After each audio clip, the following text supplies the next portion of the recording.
Well, boys, looks like you started the fun without me. You're all sick. Every last one of you. We're going to need a bigger gun. What's the matter? You scared of things that go boom, boom?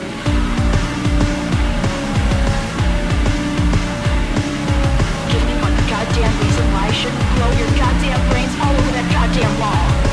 Cunt. What are you talking about? We haven't said that enough yet this year. Cunt, fuck, and there is no God. You are listening to Double Feature. And my name is Eric, and your name is Michael. My name is Michael. I have a raspberry goddamn tea made by the Arizona Tea Company. It cost about $1. I believe it says Great Buy 99 cents on the side of it. And that makes us completely ready for today's show. Uh-huh. As ready as we could ever be for today's show. So we have 2 movies on the show today. What are the movies? We're going to do Hairspray and Little Shop of Horrors. And, of course, The Rain to keep us company. If it's bugging you, try listening without headphones, maybe. I don't know. All right, so let me see if I got this. Okay. These are films that are the original versions that were later made into musicals. Right. Broadway musicals. Uh-huh. Are they both Broadway? I believe they are both Broadway. Broadway musicals, and then came back around and were adapted into films. Right. The Broadway musicals were adapted into films, so it's not a direct line to original and remake. Interesting. There's a step outside into Tony territory, and then and then comes back around into remake. Well, maybe not even remake if they're adaptations of adaptations. It's difficult to call it like it is, but what I do know is that of the 2 filmmakers we're going to talk about today, John Waters and Roger Corman respectively, only one of them maintained the rights to their project. The other one kind of got fucked. Yeah, Roger Corman sold the rights to Little Shop of Horrors because he's a money thinker, and he's always just, the kind of guy that looks to make money and doesn't want to worry about making less money at one point, right, and eventually earning money. And he didn't really see potential for a musical. It was probably an accident. Who has any goddamn idea? We're going to spoil both of these movies. Hairspray is going to go first. It's the John Waters film. Right. And the Roger Corman film is The Little Shop of Horrors, which will go second. These are low on the spoiler territory. However, they are, like all pieces of art, highly spoilable. Right. And we're going to do our best. If you don't want to get spoiled, you can use the chapters. Go up to where it says chapters on your QuickTime dealie. No one listens to this in QuickTime. No. You're listening on an iPod right now. Yeah. That's where everyone probably listens to this. Yeah, or in their car, but then attached to their iPod. They're using the music app on their phone to listen to this. Somewhere in there's a chapter menu, unless your music player thing sucks and doesn't support chapters. Totally fine. Use the lyrics section then, or go to the website. Go all the way to the website to figure out where you need to be skipping to. So, last week on the show, you promised not a musical. I did. I promised not a musical. And there is a lot of goddamn music in Hairspray. There's a ton of, and there's a lot of dancing. Anybody right. looking at this at first glance may say musical. And I say nay. Wow.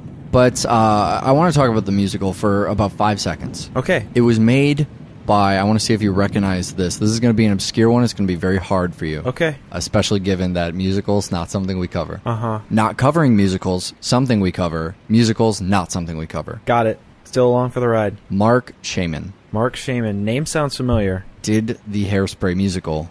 Also did something we've had on the show. Okay. South Park the movie.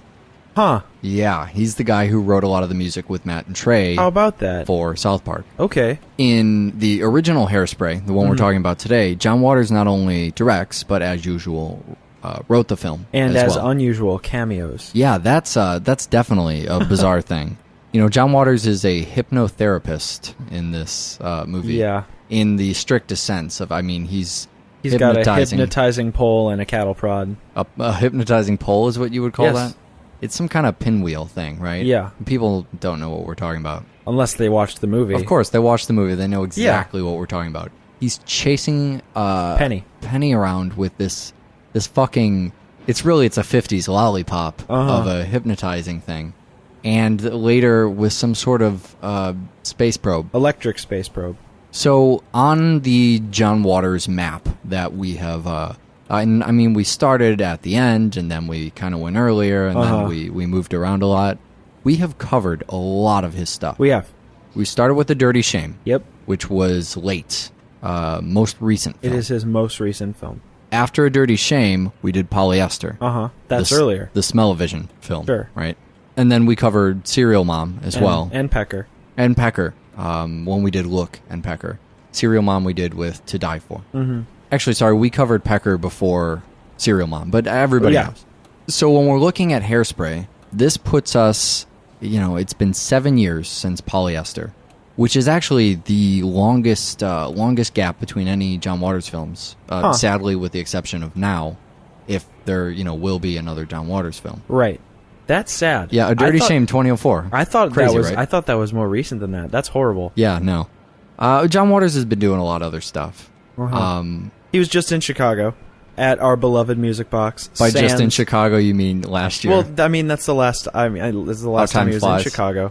But yeah, he was at our beloved music box. Sans MC. He was introducing The Wizard of Oz here in Chicago, which is a film that was highly influential to him. I believe he cited the line, "All my wonderful evil destroyed by such innocence" or something like. There's some line in there that made his film career. But you don't know the line? I forgot it. I haven't seen Wizard of Oz. Double feature, not a place to learn. Not a place to learn new Google things. Thank you. Once again, let's just rely on Google. Let's not bullshit anybody here. Just use Google. Now you know there's something that inspired John Waters at some point. And it has something to do with Beautiful Evil. That's in there. That's enough to... All we're going to give you is enough information for you to type something into Google. Right.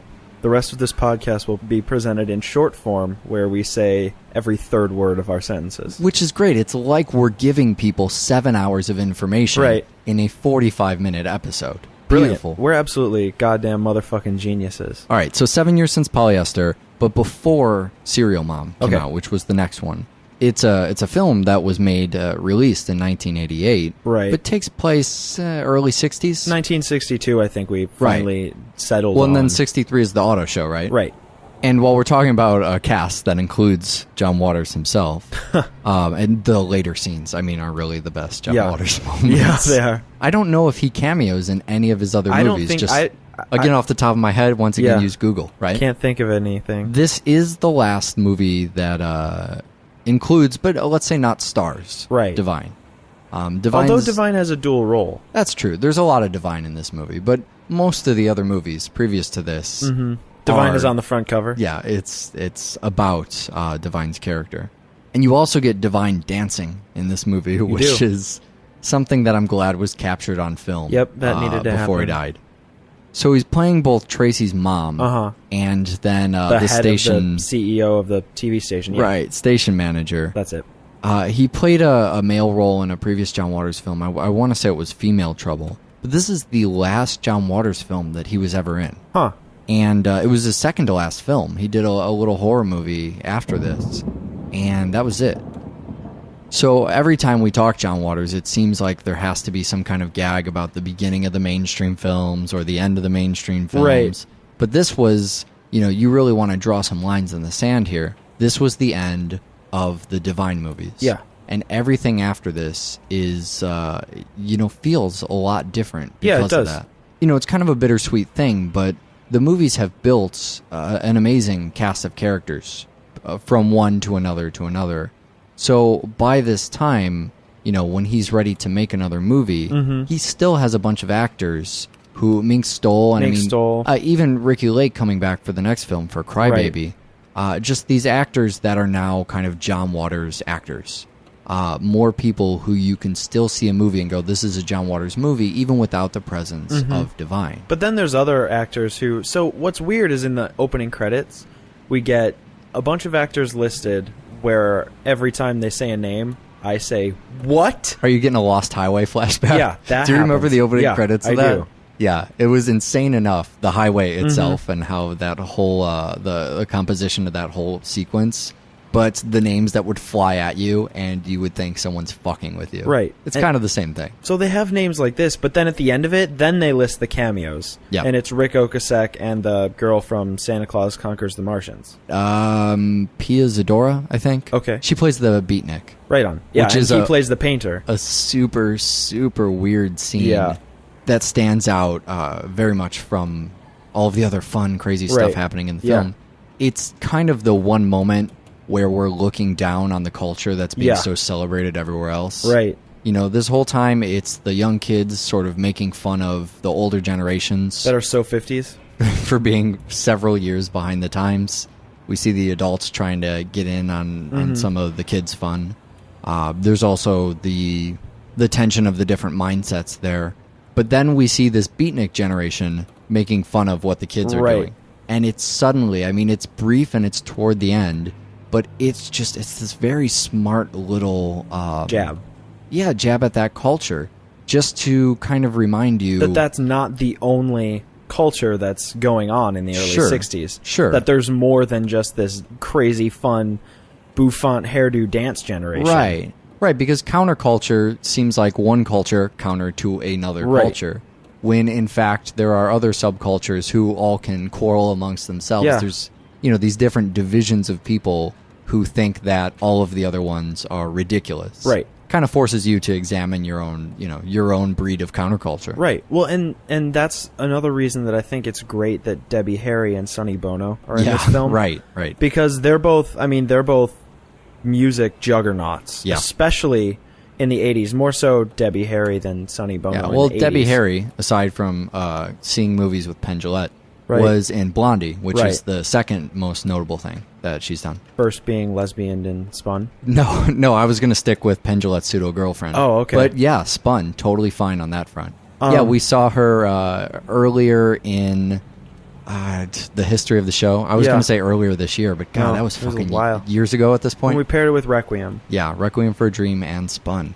And then we have Sonny Bono, famous for the music pair Sonny and Cher. Right. And they both play parents that are hip parents. Right. That are kind of into the dance generation. Sure. Which is just great because because it's both, Debbie Harry and they're Sonny both Bono. aging musicians at this point, right? Blondie started 10 years prior. Sure. So Blondie is officially entering the classic rock phase. Yeah, I mean, it's 88 at this point, yeah. And Sonny Bono is Sonny Bono was thriving when these kids were dancing, right? Shortly thereafter. And so we get these two aging musicians that are playing roles where they're trying to grasp onto the youth and support youth and pretend that they're still just as young and fun and vibrant as they were back, when they were these kids' age. Reminds me a little bit of when we saw Mean Girls. One girl's mother being really into wanting to be part of that youthful generation. Yep. It's one of actually several things that kind of make me think back to that Mean Girls show. Yeah. And then also we have Jerry Stiller, who I think is one of the funniest parts of Hairspray. He's great. Because he dances and he's supportive and happy. Normally you get, in John Waters films, you get these curmudgeon-y, mean parents. Yeah, right. These authority figures that don't respond well to the overall plot line of what's going on. In A Dirty Shame, it's obvious. It's the whole neuter group. Right. But in Polyester, there's it basically boils down to there are groups of people that are not okay with the taboos tackled in this particular film who are constantly clashing with the people who are perpetrating, I guess, the taboos. Our heroes. Yeah, essentially. And so it's really nice and refreshing to see Jerry Stiller as just a nice, supportive male parent. Yeah, he's funny. He seems like a great guy. Yeah. He's so incredibly positive, except when he loses his silly putty set. Right. But aside from that, and that's incredibly understandable. positive. When we talked about the Herschel Gordon Lewis film, Gorgo Girls. Gorgo Girls we did, right. Also, strange Herschel Gordon Lewis note, John Waters appears in Blood Feast 2, which will have to happen on this show. But John Waters also appears in Seed of Chucky. Yeah, we get to see John Waters acting on double feature a little bit more than in his own films. But my point in bringing up Herschel Gordon Lewis, I remember when we did the Gorgo Girls, there were, the feminists all kind of attack the fun of the film. Yeah. They need to stomp in with their signs. Everybody's having way too good of a time. We need to bring in a bunch of characters to just fucking rain on the parade. Right. And we don't always have to do that. In Hairspray, we don't have to do that. Yeah, I mean, it never even really gets to eventually it comes to a head. Yeah. But the negativity never manages to overwhelm the sense of joy and power. I mean, the beginning of the 60s, right? Yeah. This movement towards what eventually becomes racial integration. Yeah, right. But it's just it never brings you down, and you never feel like they're an overwhelming. Yeah, amidst the giant hair jokes and Mr. Davis not being able to see his geometry board, and I guess all the dancing too. There is the root of this movie, the real core, the heavy problem is racism. Right. You know, it's this is John Waters', his sole PG film. Right. And I love this film for really helping the mainstream understand how I feel about John Waters. Yeah. I think the feeling that this movie gives everybody else is what it gives me to see any of his films. Right. Yeah. No, I totally agree. That's why I watch A Dirty Shame so often. Sure. Yeah. It's a fun. It's a perfect world. Yeah. A place you want to be. And I think it would be so easy for me to hate it for that instead. To say, well, this is the mainstream one. This is the one everybody likes. This is the tame one. Yeah. Right. Although 5 or 6 of them are the mainstream one. Right. It's true.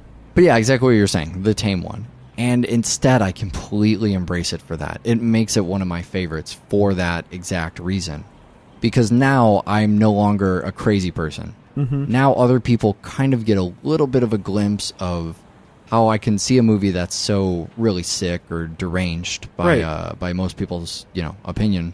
And if we lighten that up just a little bit, we're doing all the same things. It's the same model. It's the same outline. You have the same basic we have our components. taboos, right? What are our taboos in this movie besides big hair?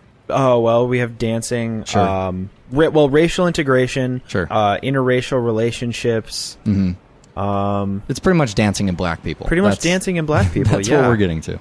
And there's a lot of scenes too that force people up against those taboos, much like the other John Waters stuff we've talked about. Where they go into the black neighborhood and we see that. Or Penny's mom gets there and she's afraid. She's literally afraid of every black person she sees. Yeah. Regardless of regardless of who they are or what they're doing or what they represent in that community. And I think everybody can get behind, making fun of racism. That's, not terribly difficult.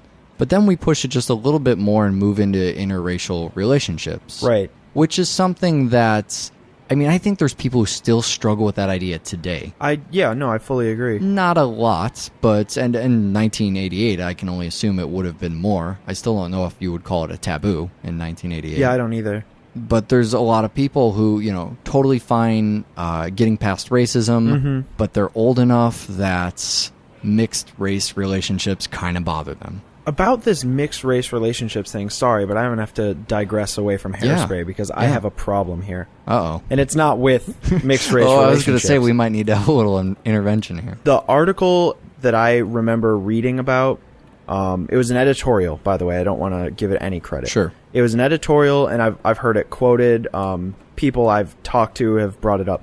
But it discusses how there was a little boy who was born to a white mother and an Asian father. Sure. And he needed a blood transfusion or an organ transplant, and how because of his mixed race, they were unable to find him a match. Interesting. Regardless of whether or not that's true. Right. I don't believe it. I didn't check up on the science. Sure. I do not buy into it. So you mean that's your gut gut instinct there. But the article then goes on to state, this is why interracial relationships are dangerous. Wow. Because we are endangering the children. Wow. Anyway, I didn't mean to digress too far from the happy, fun MTV dancing attitude. But I did want to bring that up because it does exist, and I feel like people should be aware.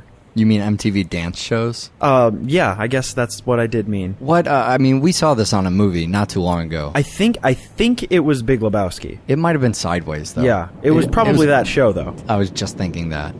They were watching a TV with one of those MTV dance beach fat beach house. Thank you. You continued to call it Fat Beach Dance Party. I don't know what it was. But it was something that happened on MTV where for about 2 hours people would just dance on a boat or at a beach or whatever the fuck it was. I'm familiar with the idea, but never having cable. And that's kind of what the show here is. Yeah. It's just people dancing and everybody tunes in. and I don't understand I don't know if anybody watched these. They play the top 10 songs, I guess, and I don't know. It seemed like a combination of Top of the Pops over in the UK. Sure, okay. Shout out to our Across the Pond homies. I could see that. And the Mickey Mouse Club. Yeah, except on this show, it's only white people allowed. And they have... except Thursdays. Except on Thursdays. Well, that's the weirdest thing, isn't it? It seems like this little pat on the back. Oh, good for you. You're giving Thursdays to the blacks. Way to go. Like, but no white people are allowed there. Seriously. What the fuck? You know, this idea just makes me so nuts. It seems incredibly bizarre, even modern day. And I don't know if this has ever bothered you, but the idea of, say... racism? Yeah, that bothers me. I was going to say, like, Black History Month. Black History Month bothers the shit out of me. You know what I mean? It seems like the last tinge of racism in a super PC society. Something about Black History Month specifically says, hey, we're going to go ahead and give you this. Yeah. It just seems like such a fucking shitty, like, it's insulting. I'm offended by it. I'm totally in agreement with you about Black History Month. Not the song, the actual time of year. For no reason at all, if black people want to send us their opinion of Black History Month, I'm kind of curious for emails. Also, Double white Feature people. We're not going to discriminate. I was just thinking it would be easier if now everybody has to tell us what race they are when they email us, and that just sounds like a bad idea. I'm colorblind, man. I don't see color in emails. I hate you. Let's not focus on the hate. What I love in this movie is the excuses that people give. Yeah. You know, the kind of, I'm not racist. It's just a matter of economics. Right. It's just pure simple facts. Come on now. I love black people. I just really like my rich white neighborhood. Yep. Fuck you.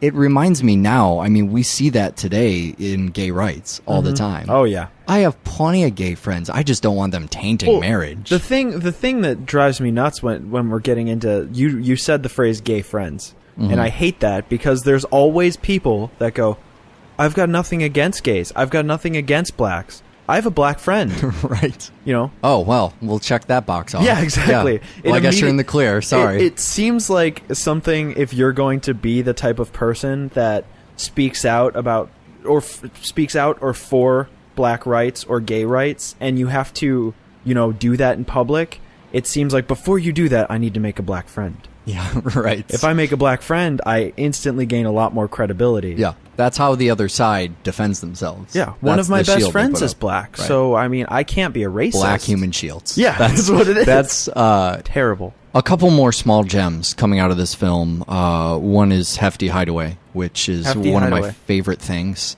There's nothing really analytical to say about Hefty Hideaway. It's just, it's amazing. The commercial is amazing. Eating a cupcake in the commercial. Was it a cupcake? I thought it was a snowball. It looked like some kind of fat cake. I don't know what it is. Which I think is also called a snowball. Snowball? A snowball is... You're getting dangerous to that other dessert phrase you're not allowed to mention on the show. I know. But do you know what a snowball is? If you fucking say snow cone... It's not. I'm not going to say it. Yeah, that's when you spit cum into somebody else's mouth. Yeah. Or a cream-filled cake covered in marshmallow and then topped with shredded coconut. Same thing. That you ejaculate onto. Wow. Also, the Leslie Gore song, You Don't Owe Me, the one that's used in The Woods. It really, really fucking haunting there. Not here at all. Right. Having a blast here. Yep. It's a slow dance. Everybody's in love. Mink Stoll and the signs she holds up are great too. But there's one more really strange thing to come out of this. One more. And there's plenty, I guess. But something that if we could try and exercise the power of having an audience, however... Which we try really hard not to do. Exploit at all times. Right, yeah. Donate.doublefeatureshow.com. If someone could send us an email... Leslie Ann Powers, plays Penny. Okay. In this film, who's permanently punished. Yeah, for a majority of the film, she has a giant P on her chest. Don't even give me that look. I know you have a joke in there. Just let it go. I'm just gonna let it slide back down my throat. God damn it, your throat. Yeah. Anyways, Leslie Powers was in one film that you may have seen. Was it called Hairspray? That's exactly the film. Only film she was ever in. Never had an acting career before that. Never had one after that. John Waters himself says on the commentary, believe me, I've been looking for Leslie Powers because she's fun in this movie. Yeah. she's great. I mean, as great as any John Waters actor ever is. But she's Divine is the acting standard for John Waters forever. Sure. And, we could say amazing things for an entire show about Divine. Yep. We seem to come up with amazing things to say about Divine on every goddamn show. We pretty much do that with any movie. Or ignore the actor. So we're not ignoring Divine. It must be awesome. Must be totally awesome.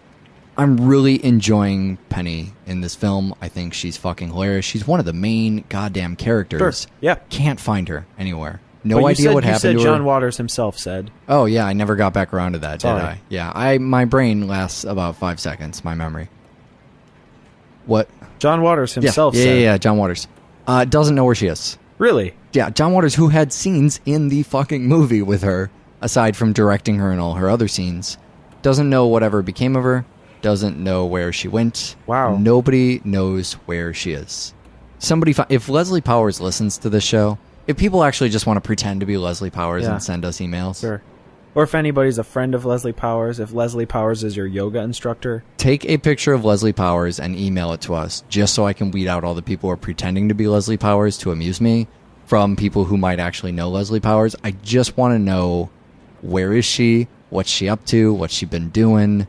I need to get her in a movie with Felissa Rose. It's very important. Doesn't matter if you're black or white. How did you know the name of my film? Oh, I'm sorry. Spoilers. I thought we were already on to Little Shop of Horrors. Yeah, I guess we already covered the ending of this movie during Serial Mom, so we don't need to cover it again. Let's just move right into Little Shop of Horrors. The Little Shop of Horrors. The Little Shop of Horrors. Article, very important. Very important. So I subtly mentioned moments ago the term black and white, but I know that you have some shocking information to anybody in our audience that watched the black and white version of the Little Shop of Horrors. I have shocking information for anybody who watched the Little Shop of Horrors this week. Okay. Turns out there's a color version of the film that you didn't watch. Huh. Again, use the email. Let me know if I'm wrong. Nobody watched the colored version. It's out there. Well, the film's in public domain. You're allowed to colorize anything in public domain, sure, and then sell it again. They did it with Reefer Madness too. They did. Yeah, there's we've never talked about colorizing black and white films. But while we're on our 300th black and white film from this year, don't know how that happened. Sorry about that. It's going to keep going. All right, so we're adding to our list of public domain films. Anybody can take this film, do anything they want with it, and a lot of times when a film is public domain, the way you sell it is by putting it out with a better picture quality, sound quality, doing some kind of remastering. Or in a giant 50-film box set. Most commonly, that's how you get away with it, in a giant 50-film box set. But The Little Shop of Horrors is a well-known film. It's got star power, man. It has Jack Nicholson in it for about 5 minutes. So there's marketability there, right? Sure. Because you can put his face on the cover. Also, the magic of Little Shop of Horrors is that the original film, as we mentioned in the beginning, it's in public domain now. Yeah. And Roger Corman sold the rights. Yeah. So Little Shop of Horrors has turned into a giant cult thing. Right. Yet its original stem lies in the public's domain. You can't say stem when you're talking about The Little Shop of Horrors. Jesus.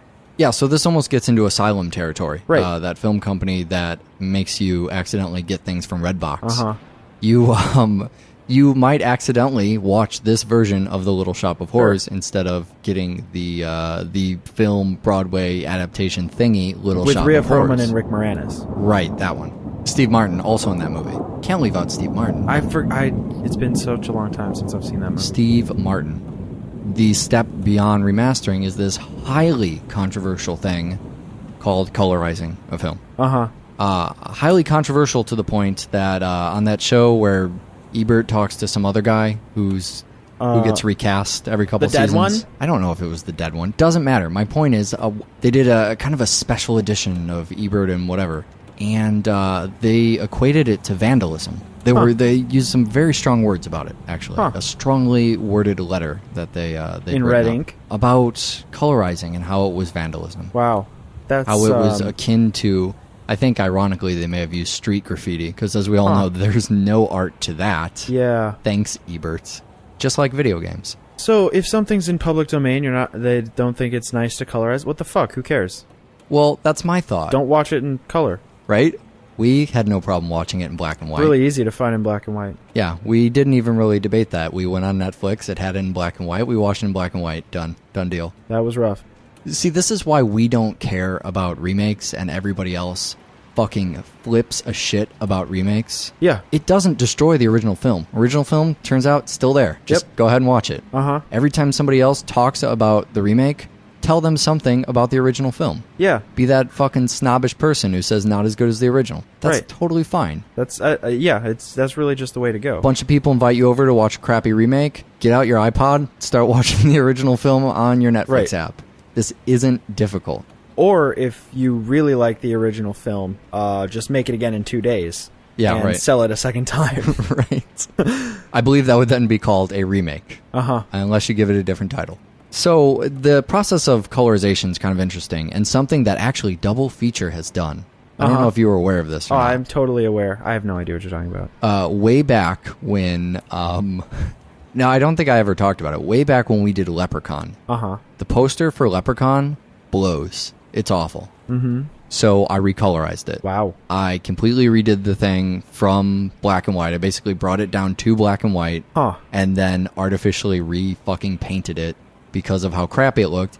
And I thought, hey, while we were holding up the Leprechaun films, let's put out one good JPEG on the entire internet that people could use for the sake of Leprechaun. You presumptuous bastard. Subsequently ruining the entire Leprechaun franchise. I know. I didn't think that I would ruin the Leprechaun franchise by doing that, but as you'll notice, there have been no new Leprechaun movies since. Son of a bitch. So I did this single frame, and it turns out, when you're using something like segmentation, that's basically there's more advanced computer processes for that now, but not really. You basically cut out all of the different little pieces, and then you color them in. So somebody's hair is blonde, you cut that out, you're going to tint that blonde, and then they have a blue coat on, so you cut out their coat, and you do that with every single thing in the frame. Tell a computer kind of how to follow it and how to color it for you. It sounds like it's an insanely laborious process that is less art and more something they pay people in third world countries to do. Right. However, definitely not vandalism, you pretentious assholes. All right, so speaking of vandalizing a classic piece of art, I think this movie was made for about $5 in about an hour and a half. Yeah. You want to shed some light on that subject? This film is actually made. It was made in 2 days. What happened? So literally this 2 days. Not a joke, exaggeration, hyperbole. 2 days. Literally 48 hours of time. So this film is written, directed by Roger Corman. Great. We did Roger Corman a little while ago. He produced Reform School Girls. Yeah. I think we talked about him producing Big Bird Cage and all those things, but I don't think we've ever gotten a Roger Corman directed picture on here. There was a tiny fleeting moment in this disaster called the Music Box Massacre. Which, right, okay. We talked about Bucket of Blood for about 5 seconds and didn't say anything about it. So Bucket of Blood was filmed the same week. Great. As Little Shop of Horrors. What happened is Corman goes out. Corman, first off, should be noted, very well known as being really good with his money. Yeah. Never spends money, always makes money, and he is just he's widely held as the beginner of independently produced films. He's the beginning of independent filmmaking. Which, I mean, if we go back to the double feature idea of I've made a movie, you haven't, what do you know? Roger Corman has, plus 100 on us. Yeah, exactly. We have made 0 films. Roger Corman has made more films than most of the people, barring maybe Takashi Miike, who might pass him sometime in his life. Yep. I mean, if you're going to talk about, perhaps not incredible films. Sure. But man, this guy there are so many movies that exist in the world now because of Roger Corman that had there not been a Roger Corman would not exist. It's true, and the remakes and sequels and everything that have come out after that. You really want to get high and mighty about pieces of art. Yeah. Because of Roger Corman, there is more art in the universe. Absolutely. And so he sets out, he has the script ready and written for Bucket of Blood, which we talked about, the Music Box Massacre. Great film, really like Bucket of Blood. Wraps shooting in 5 days. He has the studio rented for a week. Sure. All the sets rented for a week. Great. So about 4 days into shooting Bucket of Blood, he realizes we're going to finish early, assigns a scriptwriter to essentially, I shit you not, rewrite Bucket of Blood, but make it a funnier horror movie. Great. And then for the next 2 days after they shoot, they rearrange some of the sets they have, hire on a few new leads for actors, and shoot Little Shop of Horrors. In 2 days, on the same sets, for a marginal budget. And I mean that's the basis of what has become this massive cult phenomenon that is Little Shop of Horrors. Yeah, I think this is what studio cheap looks like versus independent cheap. Right. Because with studio cheap, I mean, this movie doesn't necessarily look inexpensive. No. It kind of has a bit of that old Ed Wood thing going on. Right. I mean, there's a scene right before Seymour gives his mother the tonic. Where the camera operator appears to stumble before moving into that other room. Little things like that you can definitely pick up on. Seymour's mother, who, by the way, I love, for all the lines of dialogue that appear as if they're either being fucked up or they were poorly written in the first place. No Time to Tell, 2 days on set. Yep. That has been lost in the history. His mom tells us that her worst fear is being left to chiropractors and faith healers. Yeah. I fucking love that. Good call, movie. Chiropractors who, of course, along with faith healers, have about an equal value in the medicinal field. Yeah. Neither is based on science. They are both as real and valid science as, say, a talking plant. Maybe even not so. Probably less likely. It's less likely that anything will evolve into a beneficial medicinal situation out of certainly. faith healers and chiropractors. Whereas it's certainly plausible, even in a minutia, to assume that maybe someday plants will talk. Yeah, so faith healers rely on faith and chiropractors rely on magical energy fields. No joke, look it up.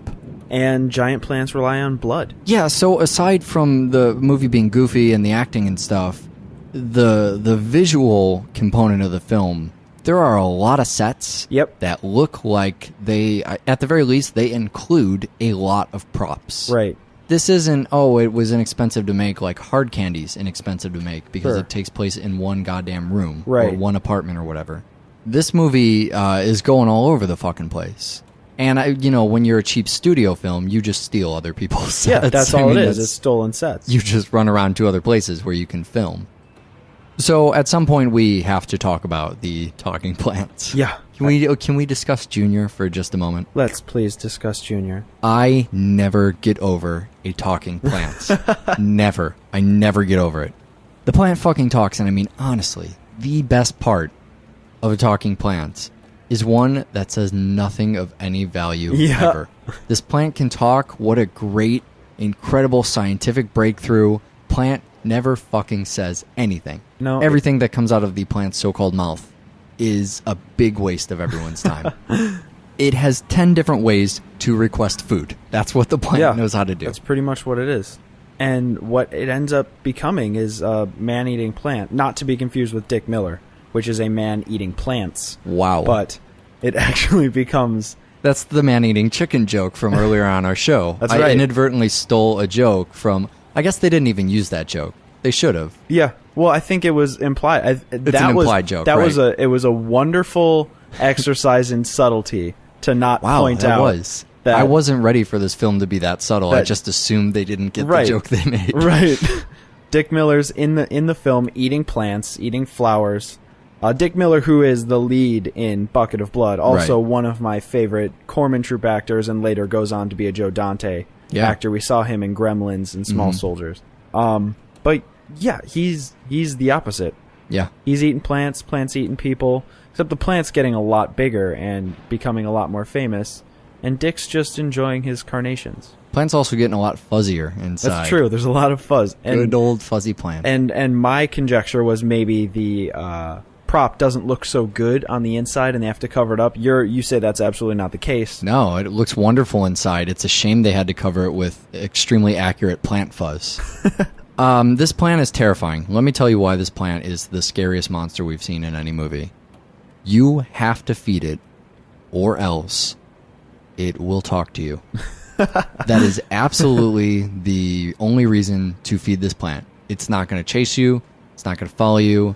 It's not going to roll down the street like some other kind of vegetable. It may hypnotize you, but as we also know, hypnosis... Right. That is total bullshit. Just hitting them all. But the thing about hypnosis is, on a bad day, you may end up playing Flip the Rock, Oh, I was going to say, I hope you're not about to say on a bad day you might wind up locked in a bedroom with John Waters. No. Because this is actually a hypnosis double feature.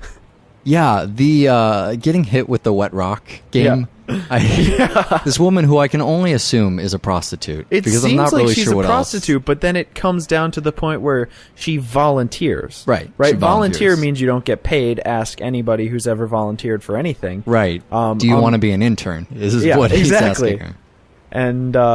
And She gets hit with a wet rock, and Well, it's the second fucking funniest thing in it the is. movie. The first funniest thing is the stupid plant. I mean, it keeps shouting "feed me" over and over, and it gets funnier every. I don't know how. It seems like they should be milking a gag, but the fact that it's not really a joke, that's just the only dialogue they have for the plants. right. Some guy give literally. me some chow. Well, yeah, that too. Well, like I said, different ways to say "feed me." They have a voice actor for this plant. What are his lines? Just shout "feed me" more and more angrily. Now you're a medium-sized plant. Shout "feed me" as if you were like relatively large. What if you were huge but stuffed with fuzz? Just go ahead and shout "feed me." You're very agitated. You're a little pissed. Nobody's brought you any food. You don't have legs. Right. You can't get your own food. Right. It's not like people are wandering around inside you trying to find money Sure. from the cash drawer. Feed me. Amazing. Audrey Jr., though, is not the only voice acting chops that show up in Little Shop of Horrors. Well, so for the first half, there's a mystery narrator who we get introduced to. It's not for the first half. It's about halfway through the film that it starts. No, there's a thing in the very beginning. Remember, there's one line that's in the right. beginning. There's one line. And then there's just no voiceover for a while. And then halfway through the movie, this is how you tell a cheap, fast story. Sure. You just write in Narration. voiceover. It's 'cause one of Roger Corman's favorite techniques. Tried and Shogun true. Assassin. Yeah. Perfect example. To edit it down for American audiences. I don't know, show some action, have some voiceover, perfect film. So we get an introduction to Joe Fink, who's apparently the He's narrator. one of the two detectives. So we're told.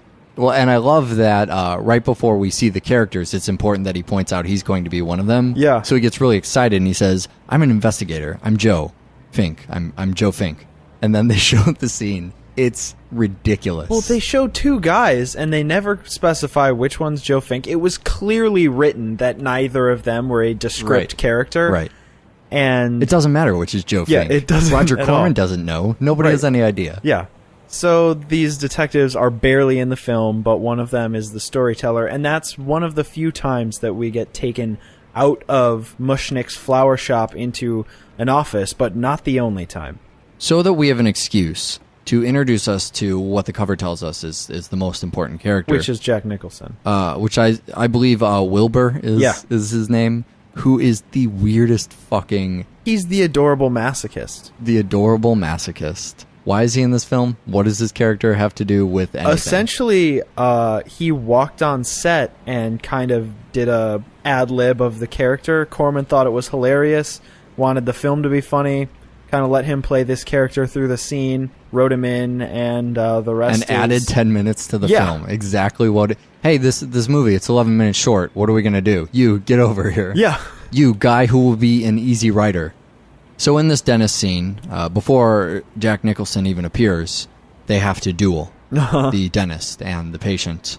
Seriously, they have a sword fight with dentist with Dentistry dentry tools. Yes, thank you. And then eventually the film ends in a giant yard of tires. Next week on Double Feature, did you have anything else to add? No, I as long as we're both smiling, that is the outcome that I think is necessary for Little Shop of Horrors. We have a website at doublefeatureshow.com where you can learn about other directors. I think Roger Corman, I think he's going to show up there now because Okay. I think Music Box Massacre might count. I don't Okay. know. The system's actually automated. Okay. It's at the point where it nearly writes the summaries of directors for us. There Right. still needs to be a little bit of human intervention there. Right. I'm done. I'm done with the show. We Okay. need to figure out what we're doing next How time. about we get Pam Grier naked and watch Jack Hill direct her for 2 fucking features? Let's do Coffee and Foxy Brown. Oh, man, this is one of those super bad for double feature to do, super, super good to watch back to back. Haven't done one of those in a while, and it felt like time. Coffee and Foxy Brown, in that order, I believe. are movies that are linked, and we'll talk about the link next time. Sure. Sort of a sequel, kind of don't really Not know at thingy. all. That's Watch more fucking film. bye.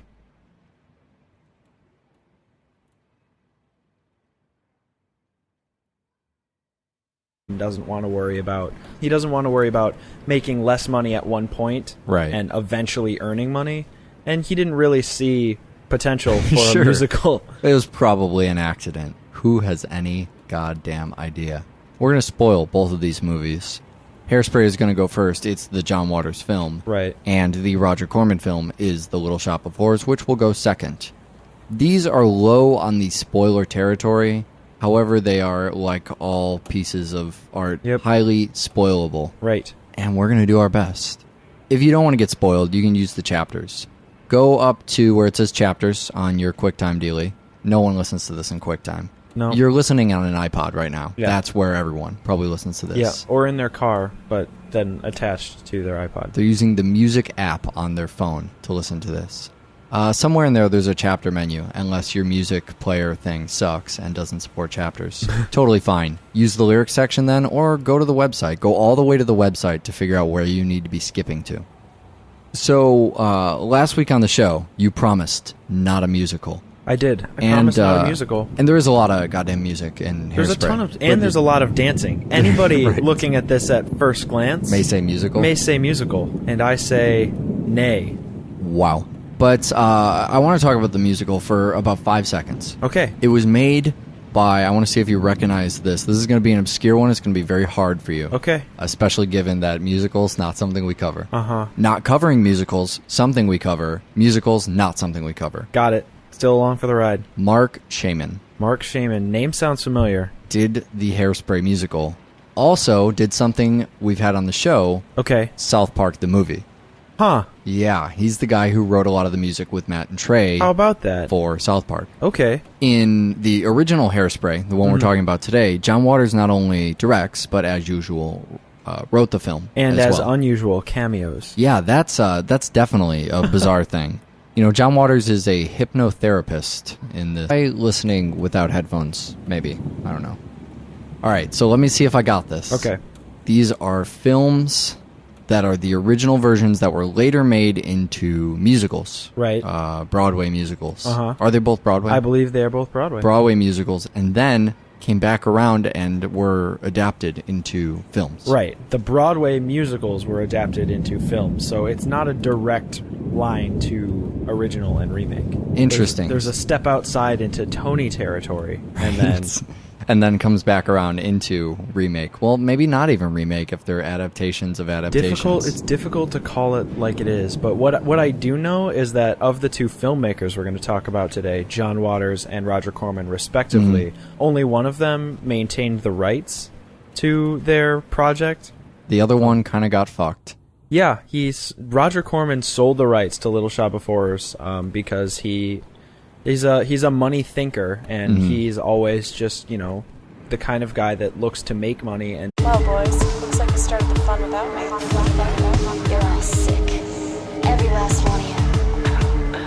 We're going to need a bigger gun. What's the matter? You scared of things that go boom, boom, boom? Give me one goddamn reason why I shouldn't blow your goddamn brains all over that goddamn wall. cunt. What are you talking about? We haven't said that enough yet this year. Cunt, fuck, and there is no God. You are listening to Double Feature. And my name is Eric, and your name is Michael. My name is Michael. I have a raspberry goddamn tea made by the Arizona Tea Company. It cost about $1. I believe it says Great Buy 99 cents on the side of it. And that makes us completely ready for today's show. Uh-huh. As ready as we could ever be for today's show. So we have 2 movies on the show today. What are the movies? We're going to do Hairspray and Little Shop of Horrors. And, of course, The Rain to keep us company. If it's bugging you, try this movie. Yeah. In the strictest sense of, he's got a hypnotizing pole and a cattle prod. A hypnotizing pole is what you would call Yes. that? It's some kind of pinwheel thing, right? Yeah. People don't know what we're talking about. Unless they watched the movie. Of course, they watched the movie. They know exactly what we're talking about. He's chasing Penny around with this fucking It's a 50s lollipop of a hypnotizing thing. And later with some sort of space probe. Electric space probe. So on the John Waters map that we have, we started at the end, and then we kind of went earlier, and then we moved around a lot. We have covered a lot of his stuff. We have. We started with The Dirty Shame. Yep. Which was late. Most recent film. It is his most recent film. After A Dirty Shame, we did Polyester. That's earlier. The Smell-O-Vision film. Sure. Right? And then we covered Serial Mom as well. And Pecker. And Pecker. When we did Look and Pecker. Serial Mom we did with To Die For.